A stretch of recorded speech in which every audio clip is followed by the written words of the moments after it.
બંધારણીય સુધારા વિધેયક પર હોબાળો, વિપક્ષી સાંસદોએ નકલો ફાડી. લોકસભામાં બંધારણીય સુધારા વિધેયક ઉપરની ચર્ચા દરમિયાન વિપક્ષી સાંસદો દ્વારા કરવામાં આવેલા હોબાળા અને અશોભનીય વર્તનને પગલે રાજકીય ગરમાવો વધી ગયો છે. ગૃહમંત્રી અમિત શાહ દ્વારા રજૂ કરાયેલા 3 વિધેયકોના વિરોધમાં વિપક્ષી સાંસદોએ વિધેયકની નકલો ફાડીને ગૃહમંત્રી તરફ ઉછાળી હતી, જેના કારણે ગૃહમાં ભારે હોબાળો મચ્યો હતો.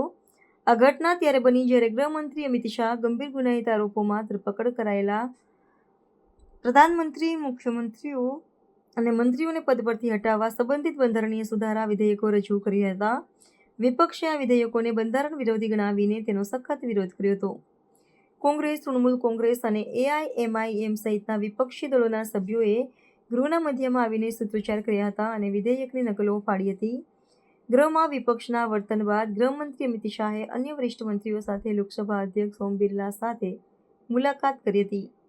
આ બેઠકમાં વિપક્ષી સાંસદોના અશોભનીય વર્તન અંગે ચર્ચા કરવામાં આવી હતી અને તેમની સામે કડક કાર્યવાહી કરવા અંગે વિચારણા કરવામાં આવી હતી. આ ઘટનાને કારણે ગૃહની કાર્યવાહીને બપોરે 3 વાગ્યા સુધી સ્થગિત કરવાની ફરજ પડી હતી.